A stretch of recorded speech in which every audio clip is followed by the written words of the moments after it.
यं प्रव्रजन्तमनुपेतमपेतकृत्यं द्वैपायनो विरहकातराजुहाव पुत्रेति तन्मयतया तरवो विनेदो तं सर्वभूतहृदयं मुनिमानतोऽस्मि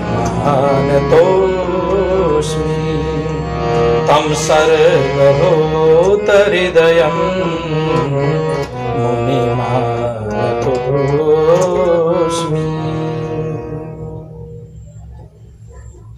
त्यस पछाडि वेदव्यासजी महाराज विरहद्वारा कातर भएर हे पुत्र हे पुत्र हे पुत्र भनेर भन्नुहुन्छ। यस्ता सुखदेवजी महाराज अगाडि बढ्दै बढ्दै जानुभयो, गएर लतापतामा गुफा कन्दरामा लोप भएर जानुभयो, हराएर जानुभयो। यस्ता सुखदेवजी महाराज मुनिका म चरण कमलमा हृदयदेखि नमन गर्दछु भनेर सुखदेवजी महाराजले स्तुति गर्नुभएको छ। सुतजी महाराजले स्तुति गर्नुभएको छ सुखदेवजी महाराजको। अब अर्को श्लोकमा वर्णन गर्दै भन्नुहुन्छ, नैमिषे सुतमासीनम् अभिवाद्य महामतिं कथामृतरसस्वाद कुशलः शौनको ब्रवीत्। नैमिषे सुतमासीनम् अभिवाद्य महामति। नैमिषारण्य नाम गरेको क्षेत्रमा सुतजी महाराज उच्च आसनमा विराजमान हुनुभयो। सबै कर्महरूबाट निवृत्त भएर कथारूपी अमृतलाई आस्वादन गर्नमा अत्यन्त कुशल। कथालाई पनि सुन्ने तरिका चाहिन्छ। कथा सुन्दा कसरी सुन्ने, सुन्ने पनि तरिका चाहिन्छ। सुन्नमा अत्यन्त कुशल किसिमका व्यक्ति यहाँहरूलाई म बताउन चाहन्छु। हामी यदि सत्सङ्गमा जान्छौँ, यदि हामी कुनै वेदान्तका कुराहरू श्रवण गर्न जान्छौँ, कथा श्रवण गर्न जान्छौँ भने के गर्नु पर्दछ र साथसाथमा हाम्रा साना साना भाइ बहिनी विद्यार्थीहरूका लागि पनि यो कुरो, जब हामी पढ्नका लागि विद्यालयमा जान्छौँ, स्कुलमा जान्छौँ, पाठशालामा जान्छौँ, गुरुकुलमा जान्छौँ, त्यहाँ जाँदा कस्तो प्रकारले पढ्नु पर्दछ, कसरी पढ्ने, गुरुजीले पढाएको, सरले पढाएको, टिचरले, म्यामले, जसले पढाउनुहुन्छ उहाँहरूले पढाएको कुरो हामीले श्रवण गर्दा कसरी श्रवण गर्ने, कसरी ध्यानपूर्वक त्यसलाई हामीले पढ्ने भन्दा एउटा सानो उदाहरण म दिन चाहन्छु यहाँहरूलाई। मानिलिनुहोस् यो म यहाँनिर बसेको छु, मेरो छेउमा यहाँनिर एउटा भित्तो छ, भित्तामा एउटा झ्याल छ। त्यो झ्यालका भित्रपट्टि, झ्यालदेखि भित्रपट्टि म बाहिर बसेको छु, झ्यालका भित्रपट्टि दुईजना व्यक्तिहरू गफ गर्दैछन्। गफ कसको बारेमा गर्दैछन्? मेरो बारेमा।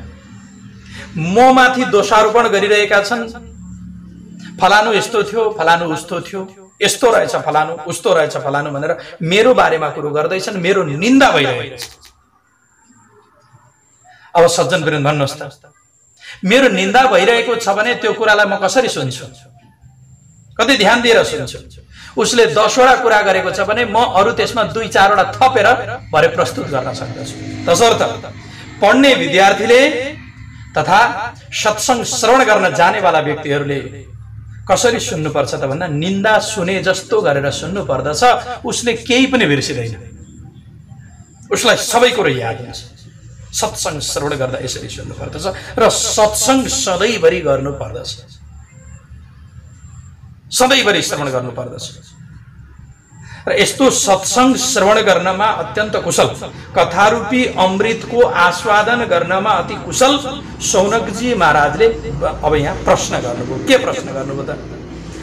अज्ञान ध्वंत विध्वंस कोटि सूर्य समा प्रभा श्रुता क्या ही कथा सारम मम कर्ण रसायनम। हे महाराज, हे श्रोतजी महाराज, म एउटा प्रश्न गर्न चाहन्छु हजुरलाई। अज्ञान ध्वंत विध्वंस कोटि सूर्य समप्रभ, अज्ञान रूपी अन्धकारलाई मेटाइदिनु पर्यो, मेटाउने वाला। अनि करोडौं सूर्यको समान जो प्रकाशमान छ, कथा भनेको प्रकाशमान हुन्छ। भित्र हृदय रूपी आकाशमा जसले प्रकाश फैल्याइदिन्छ त्यसलाई भनिन्छ वास्तवमा सत्संग। वास्तवमा कथा त्यसलाई भनिन्छ जुन कथाले हृदय रूपी आकाशमा प्रकाश फैल्याइदियोस्, हृदय रूपी आकाशलाई वैकुण्ठ बनाइदियोस्। विगतः कुण्ठा इति वैकुण्ठ, जसको हृदयको कुण्ठा संकुचित विचारधारा सागरोपना हटेर गएको छ त्यसलाई भनिन्छ वैकुण्ठ। हृदयमै छ नि वैकुण्ठ, त खोज्न कहाँ जानु छ र हामीले टाढा। अज्ञान धन्त विध्वंस कोटि सूर्य समप्रभ, सूर्यको समान अत्यन्त तेजवन्त हे सूतजी महाराज, कथाको सार मलाई श्रवण गराइदिनुहोस्। मम कर्ण रसायनम, मेरो कानको रसायन स्वरूप भन्नुहोस्। त्यस्तो किसिमको कथा श्रवण गराइदिनुहोस्। अर्को के काम गर्नुहोस्? भक्ति ज्ञान विरागाप्तो विवेको वर्धते महान्, माया मोह निरासश्च वैष्णवै क्रियते कथम। भक्ति ज्ञान वैराग्य बढाओस्, विवेक बढाओस्, माया मोह निराशपनालाई हटाइदिने काम गरोस्। यो संसार घोर कलियुग छ। सम्पूर्ण व्यक्तिहरू आसुरतालाई प्राप्त गरेका छन्। सुर कोही पनि छैन, असुर बनिसकेका छन् अनि क्लेशद्वारा आक्रान्त भएका छन्, अत्यन्त पीडित भएका छन्। क्लेशद्वारा विविध प्रकारका क्लेश छन्, दुःख छन्, कष्ट छन्। ती सबै चिजहरूलाई हटाउनेवाला, शोधन गर्नेवाला, पकाल्नेवाला, श्रेयमा श्रेय, अत्यन्त उत्तममा उत्तम, पावनमा पनि पावन भगवान श्रीकृष्णलाई प्राप्ति गराउनेवाला जुन साधन छ त्यो उत्तम किसिमको साधनको बारेमा म श्रवण गर्न चाहन्छु। कृपा गरेर मलाई श्रवण गराइदिनुहोस् महाराज। यो संसारमा चिन्तामणिले अत्यन्त सुख दिन्छ। चिन्तामणि प्राप्त गरेपछि व्यक्तिले सारा सम्पत्ति प्राप्त गर्यो। त्यस्तै प्रकारले अब स्वर्गमा कल्पवृक्षले सुख दिन्छ। कल्पवृक्षका मुनि गएर बसिसकेपछि कल्पवृक्षद्वारा सुख प्राप्त हुन्छ। सुरद्रु स्वर्ग सम्पदम। त्यस्तै प्रकारले गुरुप्रति प्रेम भयो भने, गुरुप्रति प्रेम हुने बित्तिकै के हुन्छ? वैकुण्ठम योगी दुर्लभम प्रयच्छति गुरु प्रीतो, वैकुण्ठम योगी दुर्लभम प्रयच्छति गुरुः प्रीतो, वैकुण्ठम योगी दुर्लभम। गुरुप्रति प्रेम भयो कि अब योगीहरूलाई पनि दुर्लभ किसिमको जुन वैकुण्ठ छ त्यो पनि प्राप्त हुन सक्दछ गुरुको कृपा भयो भने। तर गुरु कस्ता हुनु पर्यो? गुरु सद्गुरु हुनु पर्यो, श्रोत्रिय तथा ब्रह्मनिष्ठ हुनु पर्यो, जसले देखेको पनि होस् र जसका आँखा पनि हुन् र जसका गोडा पनि हुन्, पुगेको पनि होस्, जानेको पनि होस्, देखेको पनि होस्। अथवा अहिलेको भाषामा भन्नुपर्दाखेरि थ्योरिकल पनि भएको र प्र्याक्टिकल पनि भएको त्यस्तो किसिमको गुरु हुनुपर्दछ, सद्गुरु हुनुपर्दछ। गुरु त प्रशस्त मात्रामा छ, जसले अन्धकारबाट उज्यालातिर लिएर जाने काम गरोस् त्यसलाई भनिन्छ सच्चा गुरु। चेलाबाट केही स्वार्थको इच्छा नराखोस् त्यसलाई भनिन्छ सच्चा गुरु।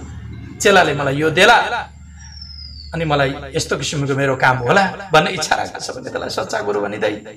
मानिलिनुहोस् एक ठाउँ एकजना चेलाले गुरु हुनुहुन्थ्यो आश्रममा। आश्रममा भएका गुरुलाई फोन गरे कि गुरुजी म हजुरका आश्रममा आउँदैछु, महिना दिनसम्म हजुरका आश्रममा म साधना गरेर बस्नेछु, सबै घरबार सबै कुरो त्यागेर महिना दिनका लागि हजुरका आश्रममा आउँदैछु भनेर चेलाले भने।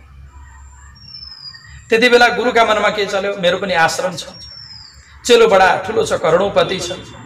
चेलाले धेरै मलाई 8-10 लाख रुपियाँ दियो भने यसो 1-2वटा कोठा त म थप्थेँ होला भन्ने चेलाका मनमा भयो, उता गुरुका मनमा भयो। चेलाले मलाई 1-2 लाख 8-10 लाख रुपियाँ दियो भने 1-2वटा कोठा म थप्थेँ भन्ने गुरुका मनमा भयो। यसपालि चेलासँग यति चाहिँ मुख पर्नै पर्यो भन्ने भयो गुरुका मनमा। उता चेलो मनमा नै के विचार गर्दै आउँदैछन् भने कि यसपालि एउटा टेन्डर पर्नेवाला छ, मलाई राम्रो किसिमको पुलको टेन्डर पर्नेवाला छ, 16 करोड रुपियाँको छ।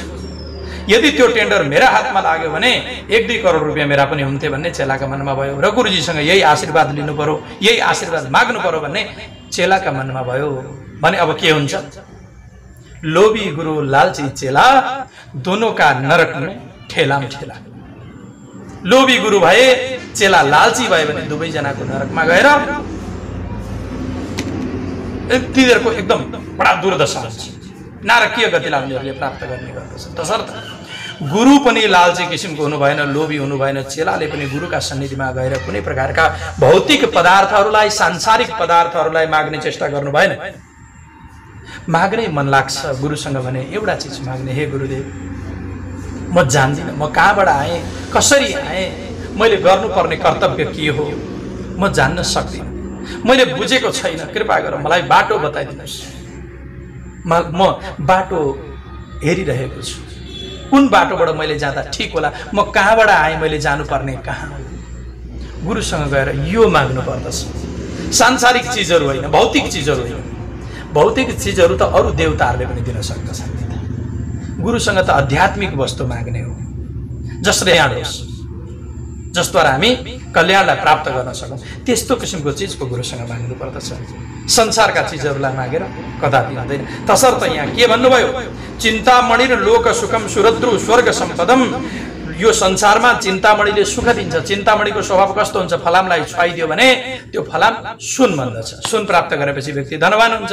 धनवान भएपछि त प्रशस्त मात्रामा उसले जानेको हुन्छ कि धनद्वारा सुख हुन्छ भन्ने कुरो उसका मनमा छ। अनि त्यस्तै प्रकारले सुरद्रु स्वर्ग सम्पदम, स्वर्गमा कल्पवृक्षले सुख दिन्छ अथवा अमृतले स्वर्गमा सुख दिने काम गर्दछ। यी चिजहरू भनेका के त भन्दा सधैँका लागि होइन, निदान होइन। सधैँका लागि निदान होइन। निदान भनेको के हो त, ऋते ज्ञानम न मुक्ति। अन्तिममा गएर मुक्ति नै निदान हुने गर्दछ। तसर्थ गुरुजीसँग हामीले अर्थ केही पनि माग्ने होइन। मुक्तिको मार्ग कसरी हामी अवलम्बन गर्न सक्दछौँ, मुक्तिको मार्ग कसरी प्रशस्त हुन सक्दछ, कृपा गरेर मलाई मुक्तिको बाटो बताइदिनुहोस् भनेर मार्गको आफूले नक्साहरू माग्ने गुरुजीसँग। यो हो वास्तविक गुरु। गुरुका सन्निधिमा गएर अर्थको भौतिक पदार्थको कहिले पनि अभिलाषा इच्छा गर्नु हुँदैन। यस पछाडि सुतजी महाराज अब उत्तर दिँदै भन्नुहुन्छ, प्रीति सौनक चित्ते यतो वच्मि विचार्य च सर्व सिद्धान्त निष्पन्नम संसार भयनाशनम संसार भयनाशनम। हे सौनकजी महाराज, तपाईको प्रेम म प्रति अत्यन्त धेरै छ। यसलाई देख्दै मलाई के भन्न मन लाग्यो भने तपाईलाई सबै शास्त्रहरूको निचोड, संसारको भय दुःखलाई नाश गराउनेवाला, भक्ति रूपी ओघ प्रवाहलाई बढाउनेवाला, भगवान श्री कृष्णलाई प्राप्ति गराउनेवाला त्यस्तो किसिमको कथा श्रवण गराउन गइरहेको छु। त्यसलाई सावधान भएर सुन्नुहोस्। कथा सुन्दाखेरि सावधान भएर सुन्नु पर्दछ। किन हामीलाई कथा याद रहँदैन त भन्दा हाम्रो सावधानी हुँदैन। मन शरीर त छ कथामा, तर मन अन्यत्रै दौडिरहेको हुन्छ। तसर्थ श्रवण गर्दाखेरि सावधानी पूर्वक मन लगाएर श्रवण गरियो भने हाम्रो कल्याण हुन्छ। सज्जन, काल ब्याल मुखग्रास त्रास निर्णाश हेतुले हामी विचार गरौँ त हामीलाई केले सताइरहेको छ? प्रत्येक क्षण कालले तानिरहेको छ, प्रत्येक क्षण तानिरहेको छ। हाम्रो जीवन ह्रास भइरहेको छ, घटिरहेको छ। हामी भासिँदैछौँ, अझै भासिँदैछौँ, दलदलमा गइरहेका छौँ। प्रत्येक क्षण, प्रत्येक वर्ष बर्थडे त मनाउँछौँ, तर बर्थडे मनाउँदाखेरि हामीलाई यो थाहा हुँदैन कि यो बर्थडे होइन, एक वर्ष हाम्रा जीवनका कम्ती भयो भन्ने कुरो बुझ्नु पर्यो। वर्षै दिनमा घटे भन्ने कुरो बुझ्नु पर्दछ। प्रत्येक क्षण खाइरहेको छ हामीलाई। कालको मुखको ग्रास भइरहेका छ। र श्रीमद् भागवत भनेको कस्तो त भन्दा कलिलाई नाश गराउनेवाला,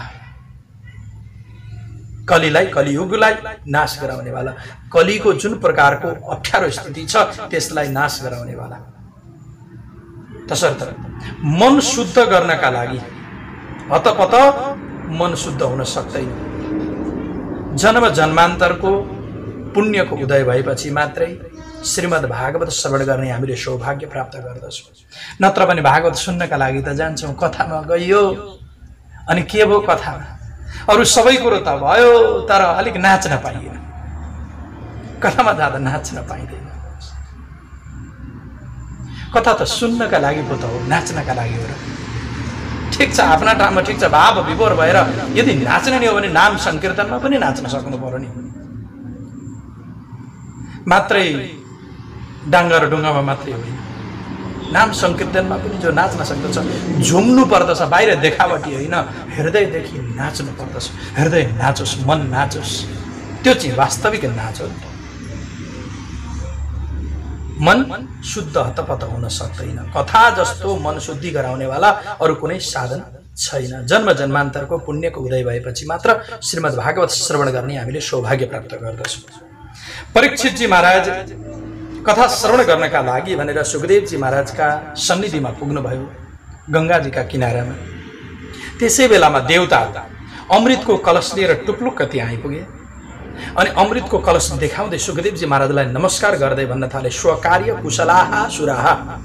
आफ्नो कार्यमा अत्यन्त कुशल किसिमका सुराहा देवताहरूले के भन्न थाले भने, महाराज हामी आज हजुरसँग एउटा विनिमय लिएर आएका छौँ। विनिमय कस्तो त भन्दा यो अमृत परीक्षितलाई पान गराइदिनुहोस् अनि हामीलाई कथारूपी अमृत हामीलाई प्रदान गरिदिनुहोस्। हामी कथारूपी अमृतको आस्वादन लिनका लागि आएका हौँ र यो स्वर्गको अमृत परीक्षितलाई पान गराइदिनुहोस्, जसद्वारा परीक्षित अमर बनेर जाउँ।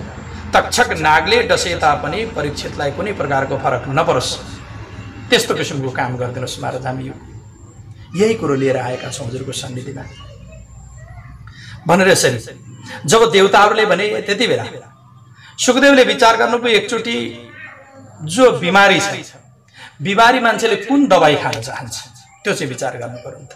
कुन औषधि उसलाई ठिक हुन्छ, आयुर्वेदिक खाने हो कि होमियोपेथिक खाने हो कि या त एलोपेथिक खाने हो, कुन प्रकारको खाने हो, बायोकेमिकै खाने हो कि कस्तो किसिमको औषधि खाने हो, त्यो चाहिँ उसँग विचार गर्नु पर्यो भनेर पहिले सोध्नुहुन्छ सुखदेवजी महाराजलाई, बाबु सुख भन त तिमी स्वर्गको अमृत खान्छौ कि कथारूपी अमृतको पान गर्छौ कि स्वर्गको अमृतको पान गर्छौ बताऊ त भनेर जब परीक्षितजी महाराजसँग सुखदेवजी महाराजले प्रश्न गर्नुभयो, त्यति बेला सुखदेवसँग परीक्षितले भन्नुभयो कि हे गुरुदेव मलाई बताइदिनुहोस् प्रभु, म जान्न चाहन्छु कथारूपी अमृतको फाइदा के छ र स्वर्गको अमृतको फाइदा के छ भन्दा सुखदेवले भन्नुभयो, बाबु कथारूपी अमृतको फाइदा भनेको यो हो कि कथारूपी अमृतलाई तिमीले ग्रहण गर्यौ भने तिम्रो जन्म मृत्युको चक्करबाट तिमी छुटेर जान्छौ। तिमीलाई कुनै प्रकारको जन्म मृत्युका कुनै प्रकारका चक्करमा तिमीले पर्नु पर्दैन, त्यहाँबाट तिमी एकदम माथि उठेर जान्छौ। तसर्थ र अर्को स्वर्गको अमृत भनेको यो कि अमृत त पान गर्छौ, तिम्रो जुन यो शरीर छ शरीर जस्ताको तस्तै रहन्छ, तिमी अमरत्वलाई प्राप्त गर्दछौ। दुवै अमृतद्वारा अमरत्वलाई प्राप्त हुन्छ, तर यति मात्रै हो कि कथारूपी अमृतलाई पान गर्यौ भने तिमी ज्ञानी बन्छौ। ज्ञानी बनिसकेपछि तिमी परमात्माका साथमा एक भएर जान्छौ, लय भएर जान्छौ, ब्रह्ममा लीन भएर जान्छौ। तर स्वर्गका अमृतको त्यो ग्यारेन्टी छैन। लु भन तिमीलाई कुन चाहिन्छ भनेपछि परीक्षितजी महाराजले भन्नुभयो, क्व सुधा क्व कथा लोके क्व काचः क्व मणिर्महान् ब्रह्मरातो विचार्यैवं तदा देवाञ्जहासः। के भन्नु र महाराज, स्वर्गको अमृत भनेको साधारण काँच जस्तो मात्रै रहेछ, काँच सिसा जस्तो रहेछ। अनि कथारूपी अमृत भनेको हीरा जस्तो रहेछ। कसैले पनि हीरालाई छोडेर सिसालाई अपनाउला त? सिसालाई स्वीकार गर्ला? हीरालाई त्याग्दै सिसालाई स्वीकार गर्ने बेला यो संसारमा को मूर्ख होला? महाराज मलाई त त्यो सिसा रूपी काँच रूपी स्वर्गको अमृत चाहिँदैन भनेपछि विचार गर्नुभयो सुखदेवजी महाराजले। यी देवताहरू कस्ता हुन्? स्वकार्य कुशला सुराहा भनेर पहिले बताइएको छ। आफ्नो कार्य सिद्धि गर्नमा अत्यन्त कुशल किसिमका छन् देवताहरू। यिनीहरू अभक्त रहेछन् भन्ने कुरो जान्दै अभक्ताम तांश्च विज्ञाय न ददौष कथामृतम, कथारूपी अमृत अभक्त व्यक्तिहरूलाई दिनुभएको छैन। तसर्थ श्रीमद्भागवती वार्ता शूराणामपि दुर्लभा, शूराणामपि दुर्लभा। श्रीमद् भागवत कथा भनेको देवताहरूलाई पनि अत्यन्त दुर्लभ किसिमको रहेको छ। जब देवताहरूले प्राप्त गर्न सकेनन्, भागवतलाई कथालाई प्राप्त गर्न सकेनन्, उनीहरूले पाएनन्, सुखदेवजी महाराजले दिनु भएन। अभक्त जानेर सम्पूर्ण देवताहरू जान्छन् त्यहाँबाट र पुगे ब्रह्मलोक, सत्यलोकमा पुगेर अनि ब्रह्माजीसँग प्रार्थना गर्दै भन्न थाले, हे ब्रह्मदेव, हामी अप्ठ्यारामा पर्यौँ।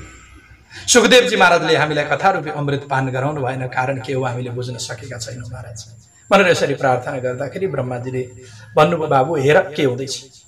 हेर्दै गए। हेर्दै हेर्दै जाँदाखेरि 7 दिनका दिन परीक्षितजी महाराजले कथा श्रवण गरिसक्दा नसक्दा त परीक्षितजी महाराजको मुक्ति भयो। जब यो कुरो देखे ब्रह्माजी पनि बडा चकित हुनुभयो, अचम्ममा पर्नुभयो, अलमल्लमा पर्नुभयो। जब ब्रह्माजी अलमल्लमा पर्नुभयो त्यसै बेलामा ब्रह्माजीले एउटा काम गर्नुभएको छ। सत्यलोकमा तुला बाँध्नुभयो, काँटा। सत्यलोकमा तुला बाँधेर काँटा बाँधेर अनि त्यो बेलामा ब्रह्माजीले एकापट्टि सम्पूर्ण शास्त्रहरूलाई लाउनुभयो, अर्कापट्टि श्रीमद् भागवतलाई राख्नुभयो। एकापट्टि सम्पूर्ण शास्त्रहरू राख्नुभयो, अर्कापट्टि श्रीमद् भागवत राख्नुभयो। तर श्रीमद् भागवतकै पल्ला भारी भयो। यो छ भागवतको शक्ति। सम्पूर्ण शास्त्रहरूको जति शक्ति छ नि त्योभन्दा पनि अत्यन्त धेरै शक्ति रहेको छ श्रीमद् भागवत। श्रीमद् भागवतका प्रत्येक अध्यायलाई हामी हेरौँ, प्रत्येक अध्यायलाई हामीले अध्ययन गर्दै गयौँ भने के देख्छौँ त भन्दा त्यहाँ तत्त्व छ। हाम्रो जीवन कसरी जिउनु पर्ने हो, परमात्माका साथमा हाम्रो ऐकत्व भाव के छ, सम्पूर्ण वेदान्त रहेको छ यसमा। वेदान्त परक ग्रन्थ रहेको छ र श्रीमद् भागवतले हामीलाई मुक्ति दिलाउने काम गर्दछ। यस्तो किसिमको रहेको छ श्रीमद् भागवत।